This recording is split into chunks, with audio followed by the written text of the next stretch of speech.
Ano ang tatlong katotohanan patungkol sa langit? Pag-usapan po natin yan sa devotion natin na ito.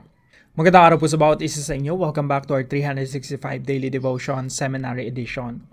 Bago po ako magsimula sa devotion natin, gusto ko munang batiin sila JD Bilardo, Sunny Rose Cruz, Hani Selataria, and Jasmine Valdez. Congratulations sa inyo at congratulations din sa CLCC para sa inyo ng mga bagong graduates. Now, yung topic po natin ngayon ay patungkol po sa heaven, langit. Ano ba yung heaven? Heaven is the place where God most fully reveals His glorious presence. Dito yung daman-daman mo talaga yung presensya ng Diyos. It is the home of God, the dwelling place of angels and the spirit of redeemed saints, where worship is unceasing and joy is full. Talagang punong-puno ng kaligayahan doon.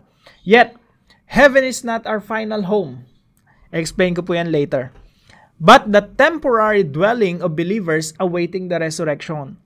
The final destiny of Christians is a renewed creation where God dwells with His people bodily.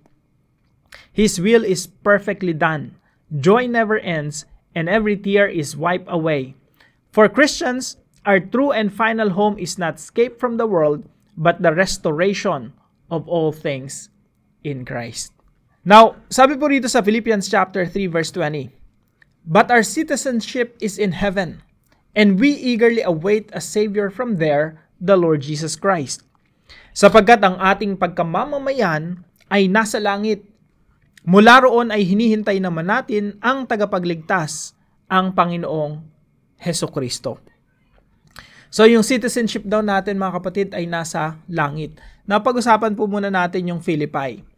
Now, si Apostol Pablo po, sinulat niya yung Philippians para sa mga mananampalataya sa Philippi. Now, ano ba yung Philippi? Tingnan po natin dito sa mapa. So, ito po yung Philippi, ancient city of Philippi or Philippi. Ito po ay ginawang colony ng Rome. Isipin niyo po, yung maliit na lugar na yan, colony po yan ng Rome. Yung Rome po malayo kasi ito ay Greece. Pero yung Rome, ang layo pa. Itong mukhang sapatos na yan sa mapa. Yan yung Italy. Ito yung Rome. Si Caesar Augustus po, yan yung ipinangako niyang lugar para sa mga sundalo niya, no? Sa mga militar niya. Itong Philippi, magiging niya yan, land niyo yan. Walang iniwan po yan sa Pilipinas. Sa Pilipinas, meron tayong mga pabahay para sa kapulisan. May pabahay tayo para sa mga kasundaluhan na lahat sila sama-sama sa isang community. Now, nung unang panahon po kasi ganun, after ng gera, ang tagal ng gera, years and years and years, ang tinatagal ng gera, syempre, pagbalik ng mga sundalo, saan sila titira, saan sila tutuloy? So, pinapangakuan sila ng land. At itong land na ito, itong Philippi, ito yung pangako sa mga kasundaluhan. At ito yung naging colony ng Rome. Yung mga Christians po dyan, sinulatan ni Apostol Pablo, sinasabi nila na, yes, colonize kayo ng Rome. Yung citizenship nyo ay Romans. Pero tandaan nyo mga kapatid, kayo ay na kay Kristo. Kaya yung citizenship nyo, sabi niya, but our citizenship is in heaven. Huwag nyong isipin na kayo ay Roman citizens. Huwag nyong isipin na yun yung pagkamamamayan nyo. Ang pagkamamamayan nyo dahil kayo na kay Kristo ay nasa langit. Mas higit pa kayo sa mga Romans. You are heavenly citizens. Now, ito po yung mga katuroan natin. So, tatlong katotohanan po patungkol sa heaven. Ito po yung una. Heaven is a dwelling place for heavenly beings. Yung heaven po, ito po ay tahanan ng mga anghel, ng mga spirits, mga spiritual beings. Yung mga angels po kasi maraming uri yan eh. May seraphim, may cherubim, tapos may iba't ibang klase pa, no? Medyo mahirap pag-aralan yung mga yan. Talagang lampas sa isipan natin. Pag tinignan mo yung mga visions ng mga propeta ng mga angelic beings na maraming mata, kakaibang mga creatures, four living creatures, etc., etc. Pero yung heaven po, mga kapatid, yan ay dwelling place talaga nila ng mga heavenly beings. Tayo pong mga tao, hindi tayo nilikha ng Diyos para sa heaven. Tayo po ay earthly beings.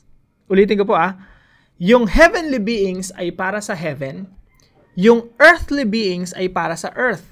Kaya nga, nilikha ng Diyos yung earth para maging tahanan ng tao. Kaya nga meron tayong laman, physical. Perfect fit tayo para sa earth. pumangit lang po kasi yung concept natin ng Earth, ng planeta natin, ng creation, nung nagkasala sila Eva at Adan. Pero yung original creation ng Diyos sa Genesis chapter 1 and 2, makikita nyo rin, laging sinasabi ng Diyos, it was good, it was good, it was good. Nung nilikha niya yung tao, it was very good. There's nothing wrong with the creation. There's nothing wrong with our planet. Nilikha ng Diyos yung planet natin na maganda at tahanan talaga natin. At itong planet na ito po yung i-restore ng Diyos. Yung fallen creation, ito po yung i-restore, iaayos ng Diyos sa muling pagbabalik ng ating Panginoon Jesucristo. Point number 2. Heaven is our temporary home. Yung heaven po, temporary home natin. Heaven is not our final, eternal home. Temporary lang po. Bakit po? Kasi pag ikaw ay namatay, pupunta ka sa langit, yung espiritu mo pupunta sa langit. But there's something missing. May kulang. Ano yung kulang? Doon po kasi sa heaven, yun yung tinatawag nating intermediate state. Mag-stay tayo doon for a while. Pero hindi tayo mag-stay doon for eternity. Mag-stay tayo doon for a while. And then, ang promise ng Panginoong Jesucristo, siya ay babalik dito sa earth. Para i-restore, ayusin yung earth. Kasama ng Kasama ng mga espiritu natin. At yung mga espiritu natin ay babalik doon sa ating mga lupang katawan. At yung mga lupang katawan, yun yung bubuhay ng Panginoong Jesucristo. At yung espiritu natin, magkakaroon ulit ng, magme-merge ulit yung spirit doon sa laman. Yun po yung tinatawag na resurrection of the body. And Jesus Christ will dwell with His people for eternity. Yun po yung katapos-tapusan ng Biblia sa Book of Revelation. And God dwells with His people. And that's gonna be forever. Pangatlo po, heaven colonizes earth. So sa makatuwid yung earth po, magiging heaven din. So, kung gusto nyo tawagin na heaven yung final destiny natin, kasi yung earth magiging heaven, okay, it doesn't matter. Heaven colonizes earth, our final home. Ang problema po kasi dito sa earth, mga rebelde yung mga tao. Kaya ang ginawa ng Diyos, sinugo niya ang Panginoong Jesucristo para simulan yung pagdidisciple sa lahat ng mga bansa. At umalis ang Panginoong Jesucristo, umupo sa kanyang trono at muling babalik sa earth, sa planeta natin, upang i-restore completely, fully. Tanggalin ang kamatayan, tanggalin ang kasamaan, tanggalin si Satanas, tanggalin ang pagdurusa, at magkaroon ng complete healing yung earth. At yung earth natin, magiging completely colonized by heaven. Isipin nyo po, yung mga taga-Philippi, sinulatan ni Apostol Pablo, mga Roman citizen po kasi marami sa kanila Nakatira sila sa Philippi, they are meant to live in Philippi, pero hindi sila nakatira sa Rome. So parang ganun rin sa atin, Heaven, hindi talaga yun yung tirahan natin. Ang tirahan natin yung earth. At ang task natin sa Diyos, i-colonize yung earth, gawin nating parang heaven. At tayo po mga kapatid, meron din tayong access sa heaven, yun yung, I think, ganun yung setup nun.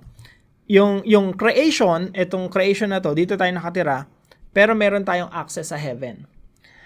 Si Jesus Christ po kasi babalik dito sa earth and He will dwell with us forever. So, hindi ko alam kung anong exactly mangyayari in the future, pero what I'm sure of is that this earth, this creation, will be fully restored. At napakadami nating activities dito sa restored creation. And it's gonna be a beautiful place. At yung culture of heaven, matutupad, mangyayari dito sa earth.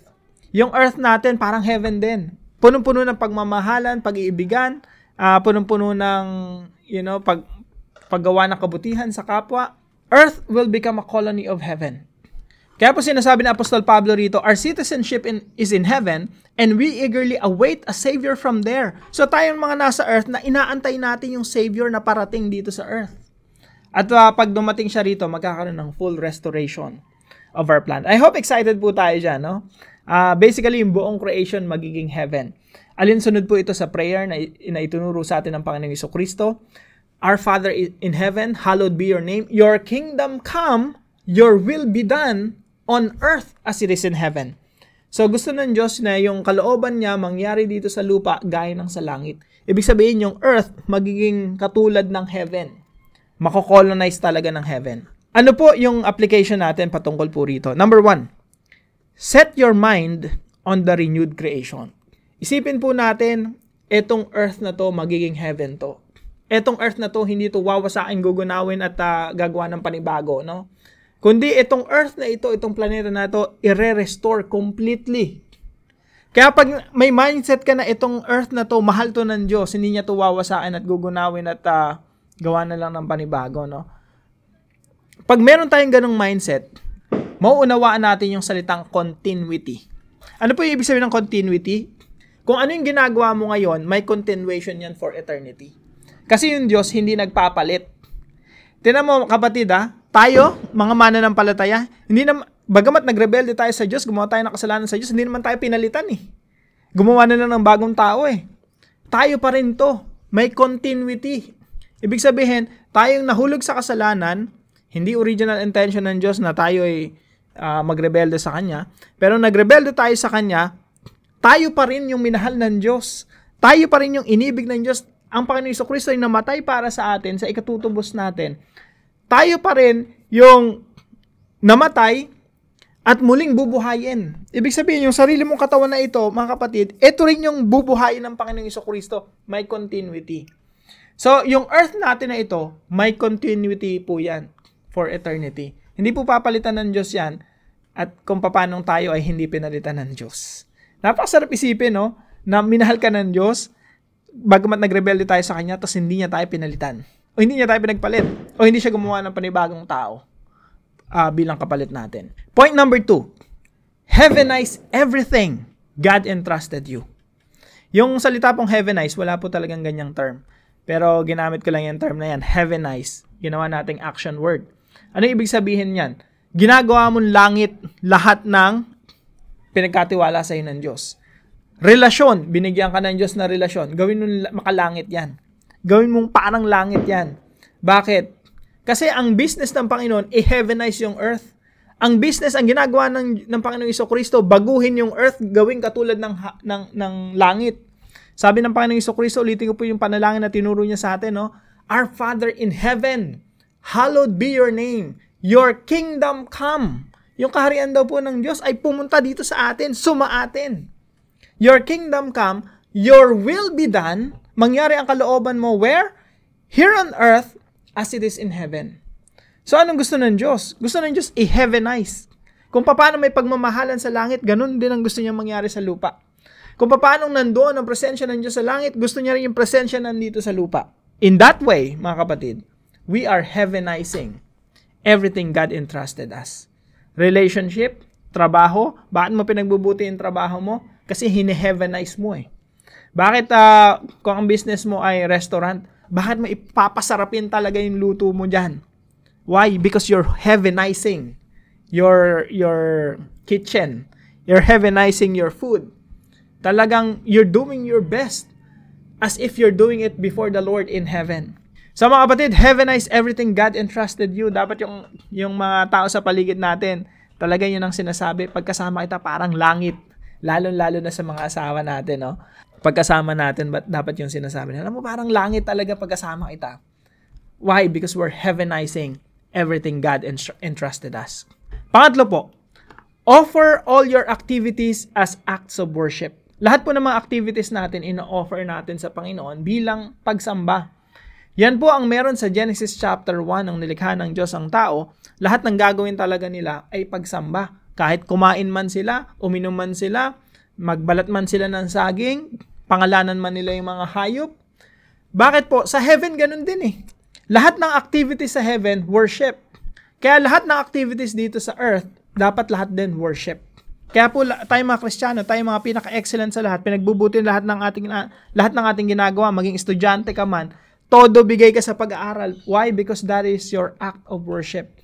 Sa perfect world, sa perfect, fully restored universe, wala tayong gagawin kundi sumamba sa Diyos. Ibig sabihin, lahat ng activities natin, inaalay natin sa Diyos. Bagamat future pa yon, ginagawa na natin yon at present. Para po sa ating discussion, how does the hope of heaven change the way you live and make decisions today? Pag-usapan po natin yan sa ating mga discussion groups. At samahan niyo po ako sa panalangin. Lord God, thank you for the promise of heaven. Thank you that one day I will dwell in your presence, free from pain, sin, and sorrow. Help me to fix my eyes not on the temporary struggles of this life, but on the eternal joy that awaits me.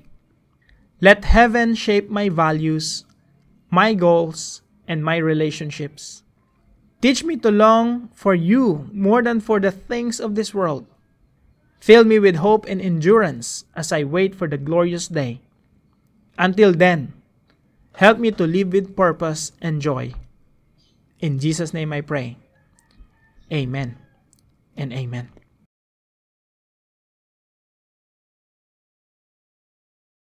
Maraming salamat po sa partner natin para sa devotion natin na ito, ang Tres Marias. God bless po sa inyo. Salamat po sa inyong suporta. At kung kayo po may natutunan sa devotion natin na ito, ipalam nyo lang po sa comment section right below this video. And please don't forget to share this devotion to your family and friends. God bless you po. See you po tomorrow 5 a.m. dito sa ating Daily Devotions.